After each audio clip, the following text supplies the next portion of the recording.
All right, you're good to go. Alrighty. Welcome everyone to another episode of our Total Apex Sports Off the Wall Baseball podcast.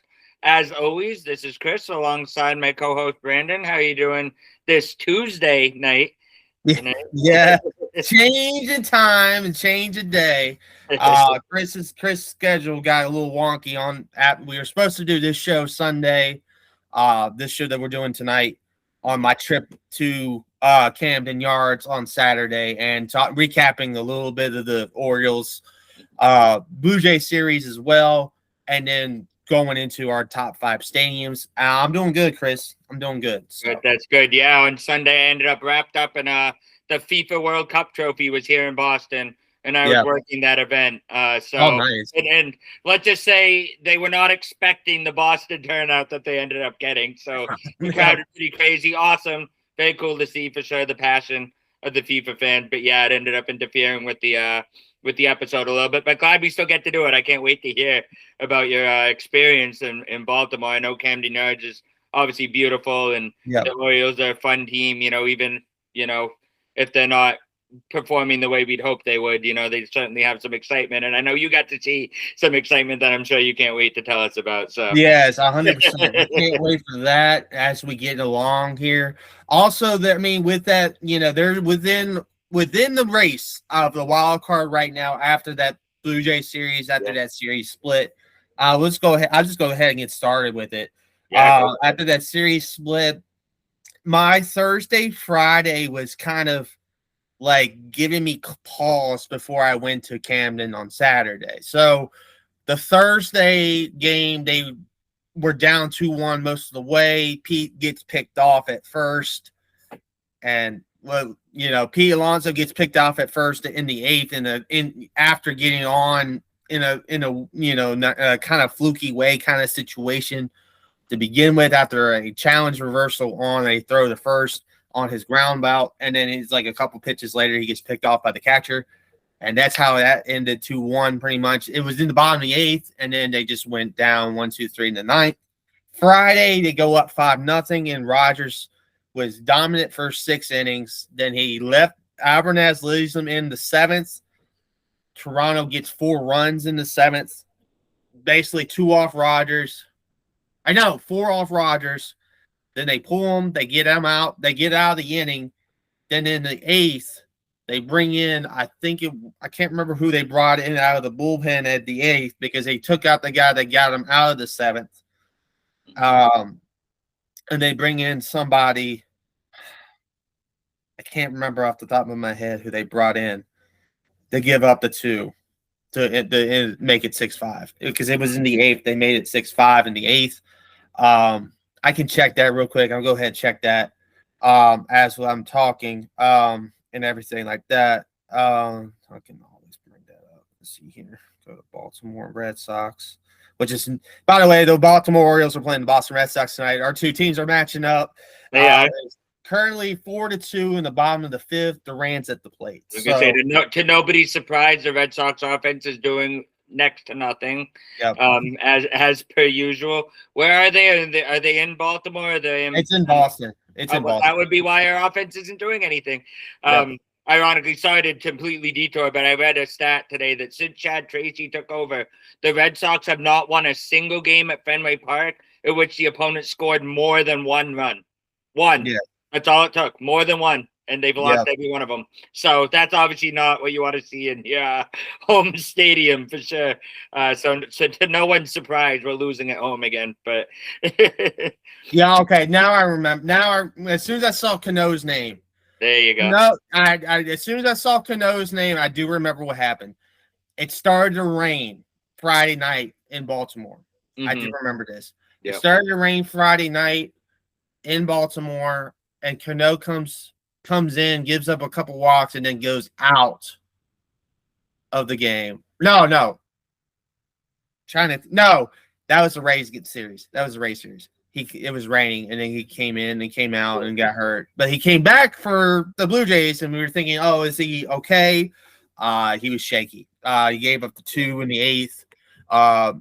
It was a base hit. Oh no, Guerrero double, Clement and Springer both scored, so he was shaky there. Okamoto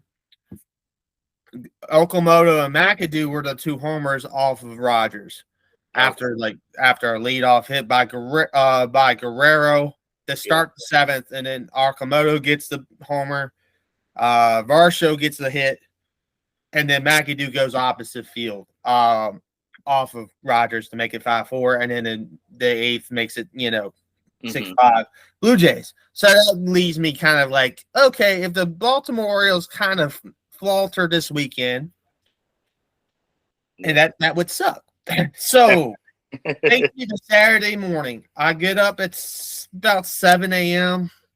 I leave the house about 7:30, 7:40. Get me a Red Bull mimosa at my cousin's coffee shop to get me ready for the ride up. Then I fill my gas tank at 7-Eleven, get me some Respawn gum as well to get for the ride mainly, and a Propel for the ride. So I get those two things. I get up to Baltimore. I get up to Glen Burnie because that's where I took the light rail. So I took the light rail to Camden. Yeah. So I get up there 3 hours. I was there about a little after 11 up in Glen Burnie. Then I go light rail. I use the light rail to get to Camden Yards. About 20-30 minute ride on the light rail, which is not bad. The light rail system is probably what I would recommend if you ever go to Camden or M&T for the Ravens. I would recommend doing that because the parking, and it saves you money in parking. If you get a day pass, it's only $460 for the day pass on the Maryland light rails, and they didn't check my ticket or anything like that, and it was clean and smooth, and it's nice. And I would recommend that instead of going into actual traffic of Baltimore, you can go around. From where I lived, it was 81.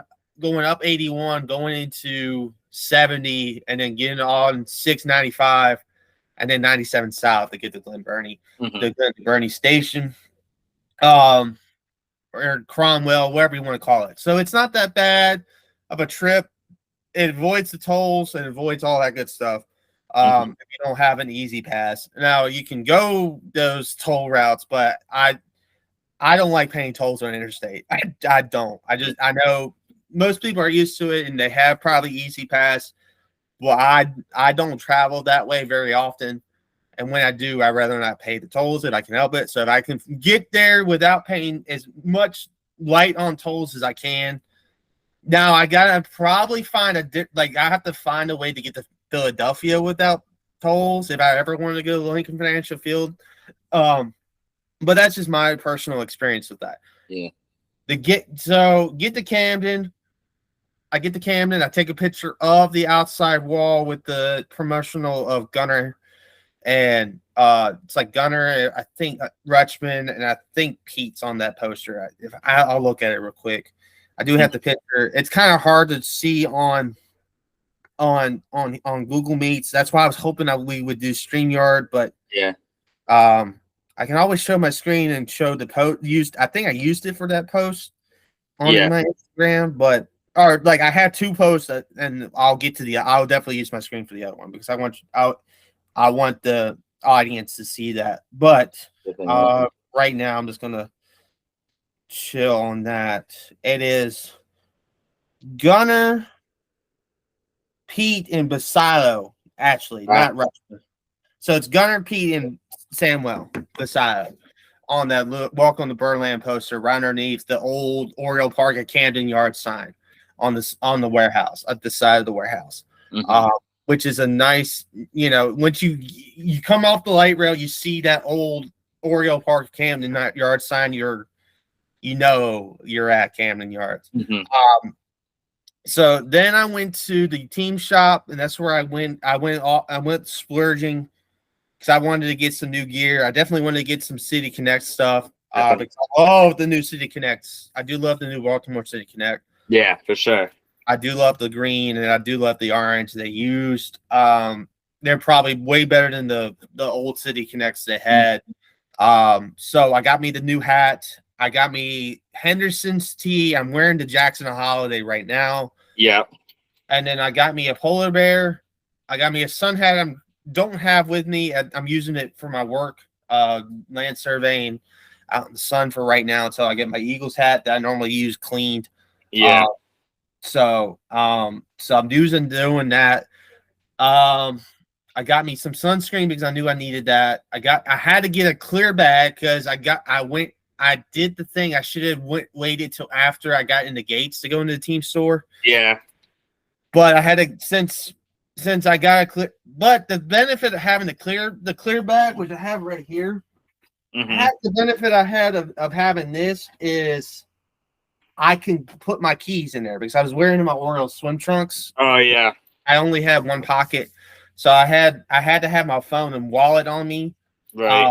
For the ticket and everything like that. With now the ballparks, using the the ticket and the phones for tickets and stuff like that, and scanning the phone, and then my wallet off. Yep. Yeah. So yeah, it's crazy. And then also, I think all the ballparks now take only debit card, no credit card. They don't take cash anymore because pretty much all of them. I know when I worked at Fenway Park, there was like a very specific, like there's like one register, and if you had cash only, you had to go to that one specific spot, or you couldn't do anywhere else. Everything else was all credit card.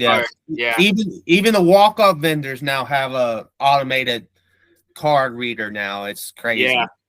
So that being said, I get the stuff at the team store. I go my boss, who I'm going with on July 10th, and his family to the Orioles game that Friday night on the 10th of July. I'm going with his family. I think they got nice third baseline seats for that one. I was in left center for this game, right beside the section beside the bird bath, which was a fun experience. But anyway, he recommended this place called Pickles Pub. It's a really nice bar. It's a nice bar setup they have there. It's one of the couple sports bars off the ironically enough, it's off the left center field side of the stadium. So it was close enough to the stadium and everything like that. And so I got there, had their pulled pork sandwich, fries, and the Angry Orchard start. Really good stuff there. Had their vodka drink called the Orange Crush. That was really good. Pickles Pub, it was like great service, great food. Good. Fun drink combinations and stuff like that. So it was a fun time. That was a fun time to start the day. I was watching Champions League final till about 2:00. That's when I left to go into the stadium to make sure I got this little buddy right here of mine. My light is not really cooperating with me, but that is the Jordan Westbrook Mandalorian Grogu special bobblehead. Very cool. Very special bobblehead. First 15,000 fans. It sucks that Westbrook won't play this year. Won't suit up for the O's this year. But it is fun. It is still a great, fun, collaborative thing. I have not seen Mandalorian and Grogu because I didn't really watch the Mandalorian. I heard mixed things about it, and I haven't really felt the need to delve into it. Right. So, and I was like, okay, I don't know if I'm going to see Mandalorian and Grogu, but I will cherish having this Westbrook collab. It's still a big collectible. Yeah. You know? It's a nice collectible. It's a nice bobblehead. I like it better without. It comes with the Mandalorian helmet, but mine is, you can see mine's still kind of like it's loose. It doesn't really have the same effect as that. I hear you on that. So I'll keep the Mandalorian hat right beside it like that though. So there you go. I do like that. Really nice setup there. So let's get into the actual. So I got into the game. It was Savage and Young on the mound on Saturday, and Savage was shaky. For Savage standards, he walked 7. The problem for the Orioles was, even though he was erratic and walked 7 batters, Yeah. And they walked 11. The Orioles walked 11 times, which I will get to. They had bases loaded twice on Savage. No runs each time. Oof. They get only one run off of Savage, which was Gunnar Henderson's RBI single early in the game to get the lead. And then Young gives up the 2 in the 4th. It was the bottom of the 3rd that Gunnar got that single. And then Young gives up the 2 at the top of the 4th off of the Leody Taveras drop in center field. Mm-hmm. Then it goes scoreless for a little bit. Then in the top of the 8th, the Blue Jays scored 2 more runs off of some shaky pitching from Aiken, Keegan Aiken. In the top of the 8th, then the Orioles get nothing in the bottom of the 8th. Mm-hmm. Then the Blue Jays get 1 in the top of the 9th, which sets up my favorite part of the game. A lot of people were leaving the game because, understandably, you're down 4. Normally, that's it. Normally, 10 out of 10 times Toronto get, or whoever's up, or has a stable bullpen can get you through it. Their normal closer that has won this closing role didn't pitch. It was Jeff Hoffman, who pitched the top. They came in the bottom of the 9th, and it made it so much sweeter when it was Jeff Hoffman. Now, Samuel Basilio strikes out the first batter. Toronto fans are probably thinking, oh, okay, Jeff Hoffman's back. He's back. Then Jeff Hoffman hits Kobe Mayo. And when he hit Kobe Mayo, all brakes go loose for poor Jeff Hoffman and the poor Blue Jays. Yep. It starts with a hit by pitch by Mayo. Then it's an RBI triple for Leody Taveras. Yep. Then it's an RBI single from Jackson Holiday. Then Cowser doubles to get his 2nd and 3rd. Yep. And brings the RBI single made it 5-3 from Holiday. The triple made it 5-2. Blue Jays. The double holds Jackson at 3rd. Because they played it better than the triple. And then Ward walks to get bases loaded.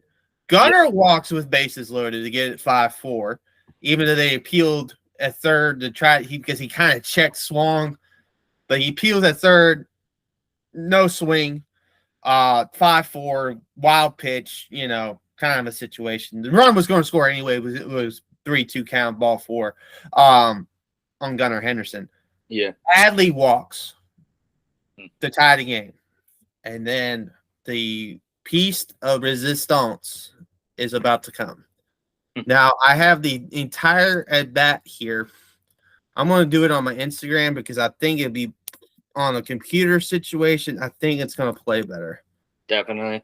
I think so. So I'm going to share my reel real quick of P. Alonso's entire at-bat. Let me get that up. Instagram.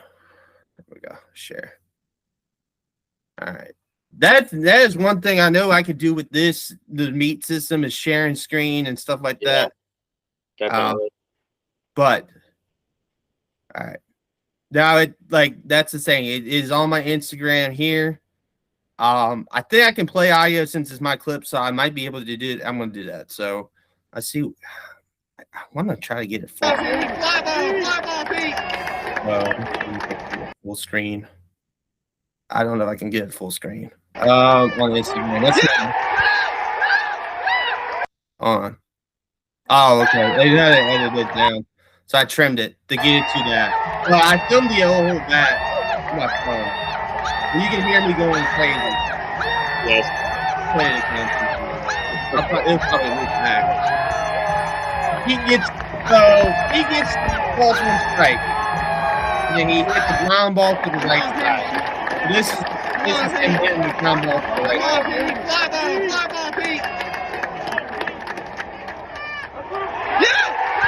As soon as his hand went up on the film, I saw the ball. I didn't quite to the ball. The left center there. But I saw the hand. Like, you can see the hand go up. No, they won. So I still have good filming other than my thumb there. But other than that, it was all good. All right. And then I'm this, and then now we're good.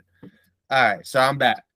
But yeah, that was the wildest baseball game I have been to live in my lifetime.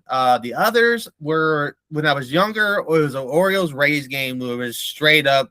It was young Carl Crawford and the Devil Rays. They were the Devil Rays at the time. It was Melvin Mora, Miguel Tejada, Brian Roberts, that Orioles squad.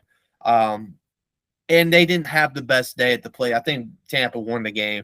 Then I went to I have seen 2 walk-offs in my life because I saw the Matt Wieters walk-off a few years later in 2017 against the Baltimore Orioles in the Beltway series that year.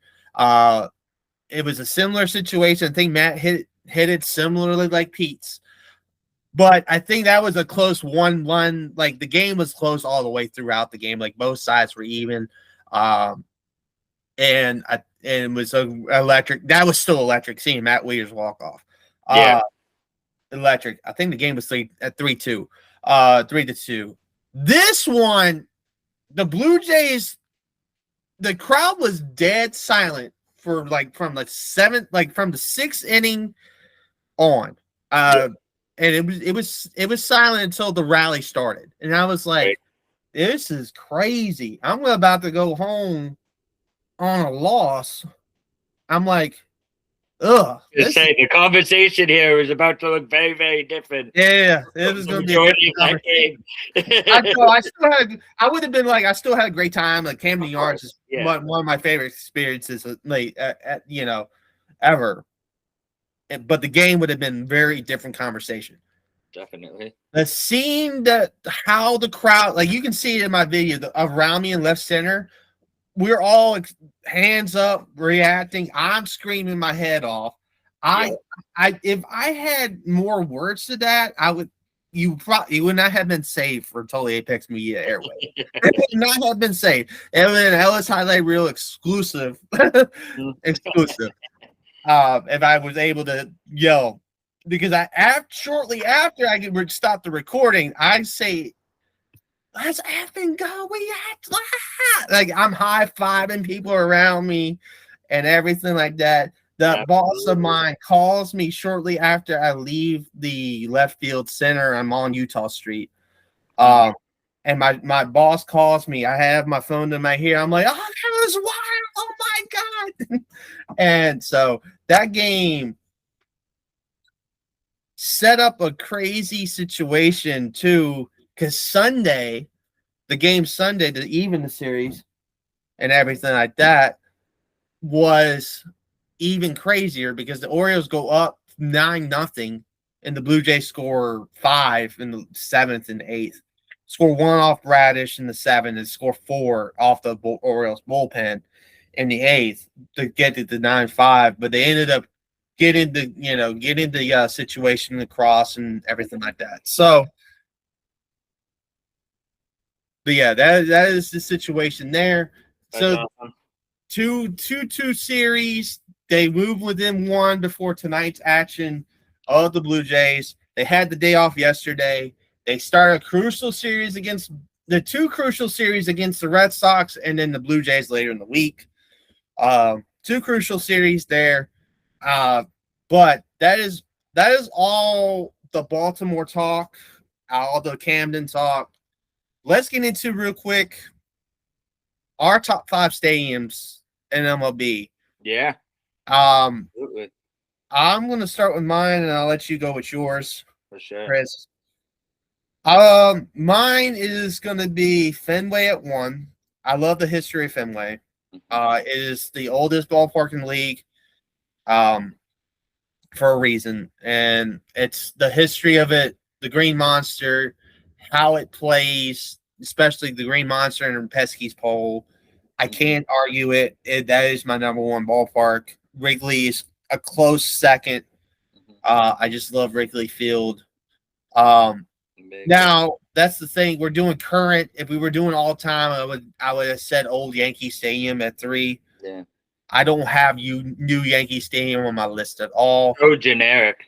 It's not the same. It's not the same as old Yankee Stadium. It's literally this. It's like it's the same park, but it doesn't have the same. It's just different. Yeah.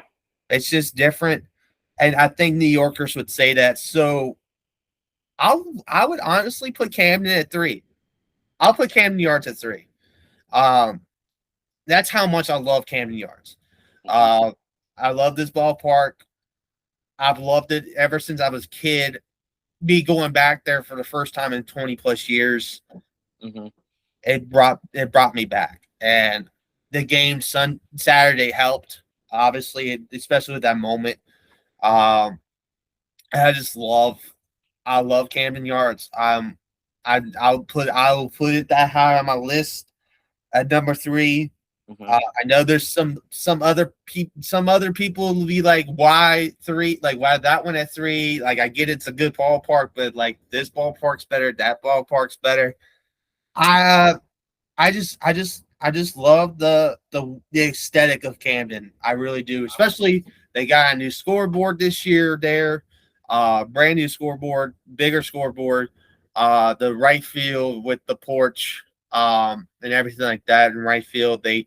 The dimensions are nice there, and it is tougher to hit off, like for righties to hit the long ball than lefties. There because the way they move left center back, which Akamoto almost had a 2-run shot early or a home run earlier in the game, but Ward robbed him at the wall. Essentially, didn't climb the wall, but he robbed him. That was another thing I missed from Saturday. But I didn't miss it. I saw it on the TV. I left to go get my 2 beers I had. Yeah. And I saw on the TV a high five a guy who had a Cedric Mullins t-shirt. He was in a like similar situation, and he was getting his like food and beer and stuff like that. And we had a good conversation. So it was fun. That is the fun part about going to these games live. You're going with other people that love the same thing you do. Yeah. And everything like that. And you can be so friendly. And the funny part about the game, the at the end of the game too, after I get off the phone call with my boss and my friend, I call him my boss friend. He's my friend, but I call him a friend now. But he's my boss first, and one of my bosses first and foremost. Right. But after I get off with the phone with him, I see 2 Blue Jays fans. I'm like, good game, guys. And they were so nice. Yeah. I don't know if they were from Canada, but they were so nice about it. They could have been dicks to me. They could have been dicks, but they weren't. So that was fun. But yeah, so that's why I have Camden at 3. My 4th is Truist Park, Atlanta. I do like the look of that park every time I see it on TV. I just like how they rebranded it a little bit, and I love that park. And then my 5th one is one that everyone probably would have high on their list. And it's another historic one. Dodger Stadium. I have that 5. Okay. I think people would have it where I have Camden Yards is like one of like the 3rd or 4th best part. I still love Dodger Stadium. Don't get me wrong, but some of the aesthetic of Dodger Stadium loses luster to me when you see some of the stuff that, like I've seen, like the parking lot and stuff like that, and stuff like on TV and stuff like that. Certain shows have portrayed Dodger Stadium not in the best of light and stuff like that. At the same time, I still recognize the history of Dodger Stadium. I still love the ballpark enough to have it in my top 5. So LA fans, don't get mad at me too much because I'm a Baltimore guy. I want to have the Orioles Park and Camden Yards in my top 3. So that's my 5, Chris. There you go. It's interesting. We have a very different top 5. In fact, only 2 of your top 5 are on my list at all. Actually, interestingly enough, is on your list, which is funny. But I'm going to go backwards. I'm going to start with 5 and work my way up. So my number 5 is Camden Yards. I do have Camden Yards in my top 5. It's an absolutely beautiful ballpark. They did a great job with it, both inside and outside. I think, it stands out. There's a nice energy there. I think the way that they've adjusted the walls in recent years, I think, is helpful for the stadium overall too. But yeah, I love Camden Yards. I definitely think it deserves a top 5 spot. My number 4 spot is going to be Oracle Park in San Francisco. Yeah, that was close to my list too. Yeah, that stadium is absolutely beautiful. I love the McCovey Cove. Yeah. It just brings a uniqueness to the ballpark. I can't say there's the same history there, but to me, when I'm rating ballparks, I'm thinking about the experience in terms of like how it looks, the uniqueness of it, some of the additional things. I'm not as worried about the history and stuff in that regard. Which is why I have Fenway Park as number 3 on my list. I do not have it as number 1. Now, if I was ranking it purely on the energy in the ballpark when they're at their best, Fenway would 1,000% be number 1 all day, every day. Nobody beats that energy. You saw back in 2023 the energy they brought in that wild card game against the Yankees. I mean, that is unmatched. I've never seen an energy in that stadium quite like that. Fenway Park brings the energy, and it brings a uniqueness. That being said, it is not the most comfortable stadium in the world, and that's why I have it at 3. That's why I have it at 3. It is what it is. But I mean, it comes with the territory being an older ballpark, obviously. But so that's why I have it at number 3. Number 2 is another one you did not have on your list, and it is PNC Park in Pittsburgh.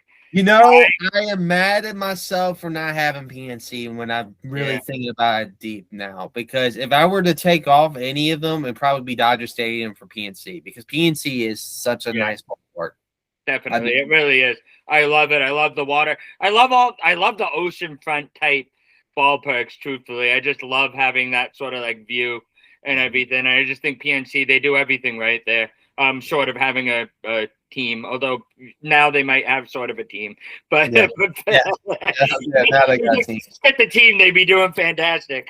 And then my number one stadium, also one you didn't have on your list, but by far actually my most fun experience I've ever had at any baseball park is Petco Park in San Diego. That is also great. Is also one of those ones. I wish I would have had like more. I just thought about ones that I think of like the impact of. Totally fair. Yeah, you rated a lot on history and whatnot, and I think I rated a lot on just like the aesthetic and the and everything else and the uniqueness to it. But I will say also, I give Petco Park credit. The energy there now that the Padres have been competitive and doing pretty well is also phenomenal. It really is. And I'd say the Holy Sheets chant is becoming one of the most iconic in the game. I love that walk-off call that Orsillo had, but it came from the crowd. The crowd were chanting it before. So that's just a great stadium atmosphere. Beautiful stadium around the park is amazing. I love what San Diego did there for sure. So that's my I think for us, I think if I were to change mine, I would still have my top three. Yeah. I think I would take out Truist and Dodger Stadium, and I would put Petco at 4, and then PNC at 5. Yeah, I would, and I would just bump down Dodgers. No, I would go Truist at 6, and then Dodgers Stadium at 7. Yeah. For what it's worth, I have Wrigley, which obviously wasn't in my top 5, is 6 on my list, so it wasn't far off either. I've been probably the biggest downer on Dodger Stadium of like anyone. Everybody always gets mad at me on my take of Dodger Stadium. I just don't like it. I get the history there. The history is phenomenal. Yeah. And so I totally can understand and respect that. But if I'm looking at park experiences outside of the history there, I just don't like it. It doesn't. Yeah, it's one of those me. I don't know.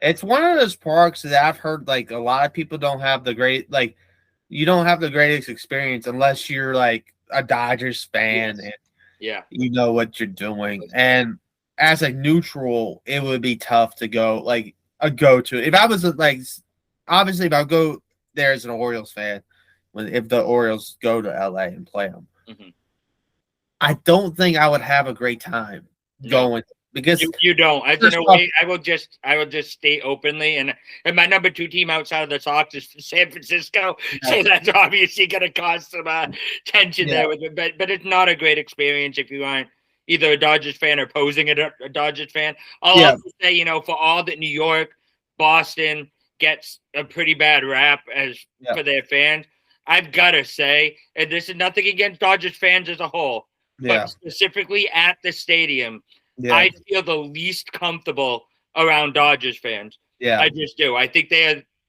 potentially the most violent of any of the crowds in stadium that I've been to.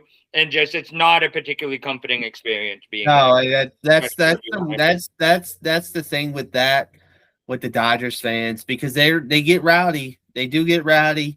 There has been like moments where you heard some stuff like there's been stories of stuff like that.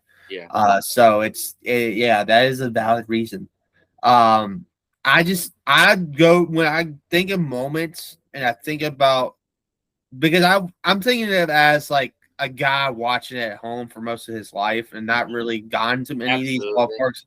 The only ballparks I've been to are Camden and then Nats Park, and I liked Nats Park. I just hated the seats I was in. I hated that right field, how that right field foul pole, like right behind the foul pole. I was in the nosebleeds. I still had a great time at Nats Park because I was with my friends and we were having a good time. And my friend who was a Pirates fan went. He was stationed up there in Maryland. He was in the Air Force, so I think he got us the tickets to go and everything like that. And it was a good time. I'm not gonna poop that moment in that memory. And like I said, Pierce's walk-off was great. DC. Yeah, definitely. That game that I went to, but that was the only game I went to, and I like the look of Nats Park. It hasn't really changed much since I went because they haven't really needed to change much because it's one of the newer parks. Anyway, but at the same time, I just that right field section seating were right behind that second deck. I just don't think it's one of the best places to watch a game. It's not great and it's not unique. It's very much a generic new era stadium, in my opinion. You know, if I would have had a seat in like say left field, or left center field, or actually above the bullpen in right field, if I was like along the outfield wall or home plate, or I think I would have had a little bit better experience at Nats Park. But I just don't think Nats Park itself as a stadium is that great of a stadium. I don't think it is either. I think there's a lot that are mediocre. I think there's a couple underrated gems out there, but by and large, I think we covered all pretty much the great stadiums. Like I said, I think there's one or two. You could argue Safeco in Seattle is a pretty nice ballpark. Really, that was one of top 10 that we didn't. That's sort of underrated. A couple other ones, maybe, but yeah. The one that I really is underrated for me is Milwaukee. I can't remember what they changed the name to, but Miller Park was one of the ones for me as a kid. Looking at highlights and watching baseball games. I agree. The slide, Bernie the Brewer sliding down the slide and everything like that. And that is one for me that is underrated that I can't put in my top 5. I probably would have it lower in top 10, maybe at 10. That's a nice shout out. The Astro Stadium, I like the uniqueness of that one. So there's some catchiness there, but by and large, I think we covered them all. But anybody watching, if you think we missed a stadium or you want to advocate for your home stadium, please feel free to drop in the comments. If anybody drops any, we can touch base a little bit on it on our next podcast as well. But feel free to tell us how we're wrong or agree with us or anything like that. We'd love to hear what you guys' thoughts are as well. Yeah. We'll go ahead and wrap it up. Yeah. I'll start with the sharing of where the podcast is going to be moving to. Starting on Sunday, with this next upcoming Sunday, I'm going to go ahead and start with I am leaving the company of Total Apex Media. It's nothing against the Total Apex Media and the crew, great people, and it was just time for me to move on, do my thing, and I feel like I am ready to grow as a person and try to build my own brand, and that is thanks to Total Apex Media and everything like that. I'll be starting my own blog tomorrow, really ramping it up. I put out some flyer ones that I had from my some of my old Total Apex Media articles and stuff like that as well out there and everything like that. So I'm going to be having an AJ Brown in-depth reaction. If you watch, I had a TikTok earlier of the earlier in the week on Monday night of my initial reaction to the TikTok of the trade. I'm gonna have an in-depth breakdown of the trade and how it could impact Jalen Hurts, Devontae Smith, a couple other, and the Devontae and the other receivers, AJ Brown himself, the Patriots. It's going to be a nice article. I'm going to have Wednesday. I'm going to work on that Wednesday as soon as I get tomorrow when I get home from work, and probably publish it around 9 or 10 because it'd be a nice in-depth piece. It's going to have some fantasy elements. It's going to be a fun thing.